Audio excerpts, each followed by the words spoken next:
Hi guys, I'm Amy. Welcome back to my channel. Today, I am going to be chatting with you about some books that I think are perfect to read in the summer. Now, for those of you who live in the Northern Hemisphere, summer is basically here, which means we need some books that are perfect to read in the summertime. So if you're interested in some books that I think there is no better time to read than in the summer, then go ahead and keep on watching. The first book I'm going to chat about is The House on Mango Street by Sandra Cisneros. This is a book that I don't think needs a lot of introduction, but I do think a lot of people need to read if you haven't. So in this story, we are following, what's the little girl's name? Esperanza Cordero, who is a Latina girl growing up in Chicago, and this story is told in very small, tiny vignettes. No more than a couple pages, and the writing is stunning, but you really get this picture of what it's like to grow up in Chicago in an area that's maybe not the most fancy or well-to-do. And I remember these scenes in which this little girl is spending time outside during the summer, and it just perfectly encaptures what it means to be in summer, especially as a child. But you do watch her grow up in this story, and it's a really beautiful book. It's very largely based on Sandra's life herself, and I think books like that tend to be very successful. And it's a short, teeny tiny thing, perfect to read in your backyard while you're enjoying the sunshine in a single sitting.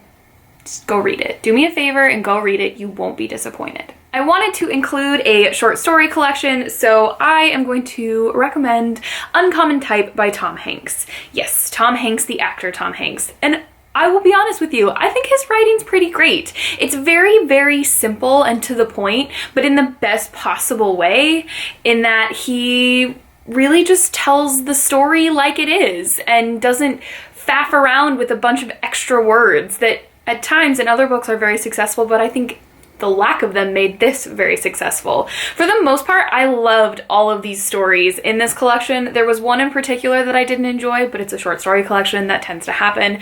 But this book just really encaptures ordinary life, what it means just to be a part of a family or what you're doing at a job. And there's some really, really fun moments that make things a bit sci-fi or a bit different and strange and not real life, but in a backdrop of the ordinary. And I think it was very, very successful. And you should read it in the summer. You can dip in and out of it like I did, and I found that very easy to do, and it's a really, really good short story collection, so don't discount it just because it's a celebrity author. There was no way, and I mean no way, I wasn't gonna mention this book, because this book is the epitome of a book to read in the summer. And I'm not just saying that because I read it last summer, but you gotta go read The Trouble with Goats and Sheep by Joanna Cannon.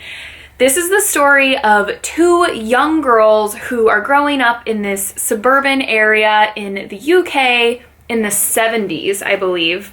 60s, 70s. And when a neighbor of theirs, Mrs. Creasy, goes missing, they determine that they're gonna find out what happens to her. And it's got the mystery component, which I tend to associate with summertime. I don't read heavy mysteries, but I like a little bit of mystery in a book, and this has the perfect amount.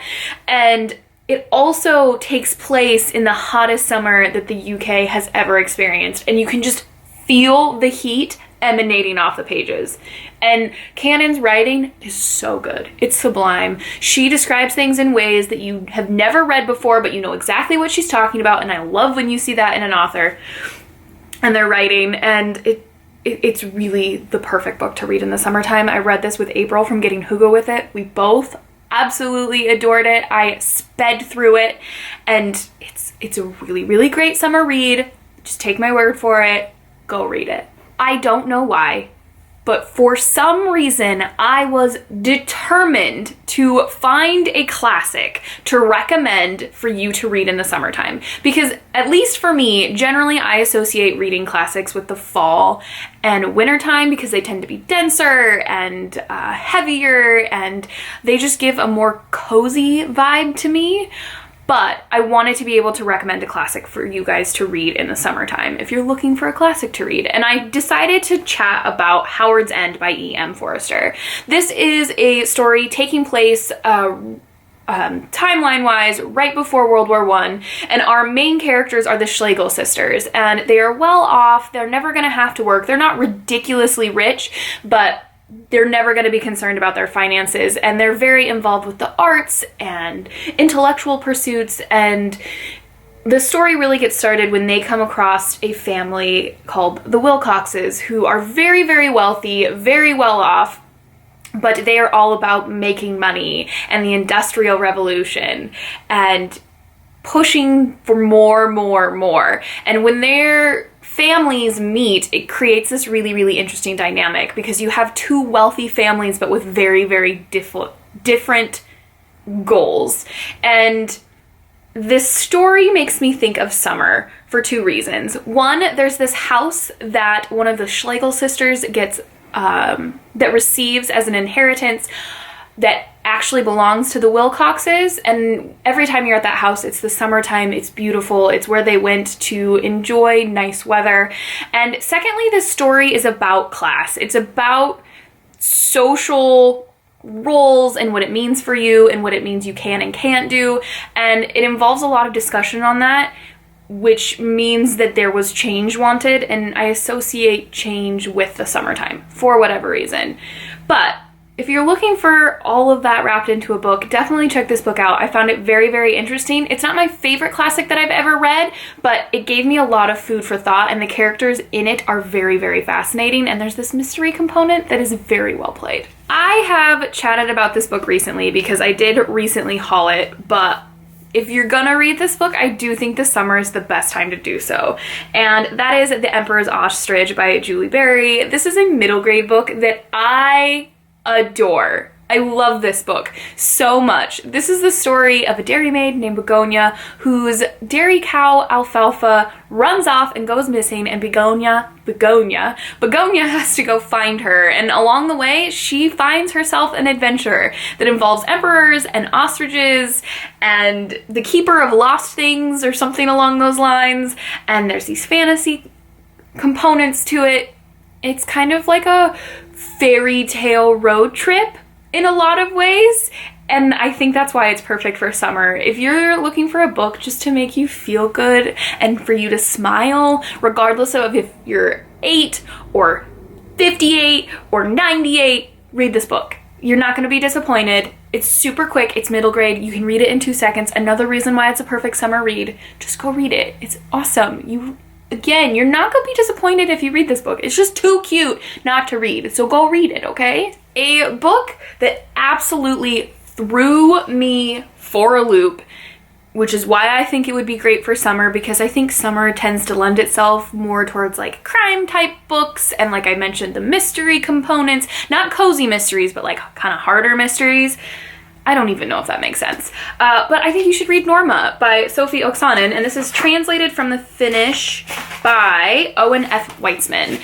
And I'm sure you guys have seen this book before. It's gorgeously published, but we are following Norma, and there's something very interesting about Norma. Norma has magical hair in the sense that it will react to the environment she's in. It'll let her know if there's danger or if she should be unsure or if she's safe. It grows incredibly fast, and a bunch of other things that you find out about in this book. But the plot itself is the fact that Norma's mother died of what everyone says was suicide. And Norma, during the funeral and along the day that the funeral takes place, begins to think that maybe that wasn't the case. And this is about Norma's journey trying to figure out what happened with her mom. This is one of those books you quite literally just get thrown into the middle of everything. There's no explanation. There's no, hey, you're not gonna know what's coming. You're just dropped and left stranded to figure out what the heck is going on. And to some degrees, you don't ever really know what's going on. But that's why I think it's a great summer read. This book took me to places I never could have guessed I was going. But it's really well written, and the fact that she keeps you really so confused and unaware of what's actually happening compels you to continue reading this book. It's kind of a WTF book, but in a good way, if that's possible. And it's beautiful. So if you want a pretty book for your shelves, pick this one up and then read it this summer, because I'd really love to know your thoughts. The book that is, in my opinion, the pinnacle of a summer read, that is my crown jewel for this recommendation video, which is a book that I never would have picked up if I hadn't been selected to read it for the BookTube prize. Totally not my kind of book if you're looking at the description of it. It made me nervous, but I had to read it, and I did, and boy was I pleasantly surprised, because I freaking loved this book. And there is no other time to read it in the summertime. I didn't get to read it in the summertime. It didn't take away from it, but if I could have, I would. So, any guesses? Let me know if you guessed it down in the comments. Bitter Orange by Claire Fuller. Guys, this book is awesome. The writing, amazing. It's so good. It just is seamless. The story is so seamless, and you are following a middle-aged woman named Frances who recently lost her mom, who takes a job cataloging this garden at this estate that this rich gentleman purchased. And while she's doing this, she meets the couple, specifically, well, the couple, not specifically, the couple that is cataloging everything within the house.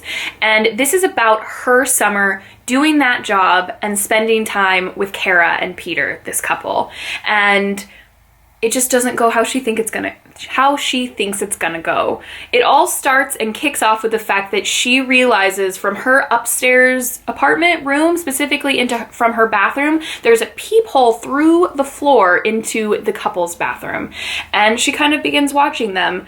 But this story it just deliciously unfolded for you in the best possible way, because you go to places that you didn't think you were gonna go. I had no idea what I was in for, but it wasn't, like, I never would have guessed it. The writing, awesome. I already said that, I'm being redundant, but again, the writing is so good. I have to pick up more Claire Fuller. I have some more of her on my shelves now. I've remedied that, but this story, it takes place over the course of a summer. Frances is looking back at this summer, so you also get not flashbacks. You're getting pieces of the current timeline and what's happened many years later. It's really, really, really delicious. Go read it. And this, again, cover. Can't be mad about this cover. No one can, because it's beautiful. So go read it, then come talk to me about it, and we can gush about how awesome it is. Alrighty guys, there you have it. There are some books that I think you should read this summer. And if you do, you have to promise to come back and tell me about them. It can be in another video. You can send me a message on Instagram or Twitter or wherever you want to. All of my social media handles are down below. I don't know if I don't really mention that very often.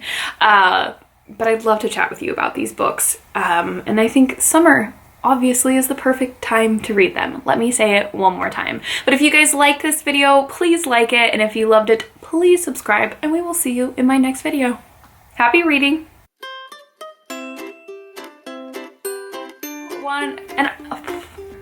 Wow, that was a struggle bus for days.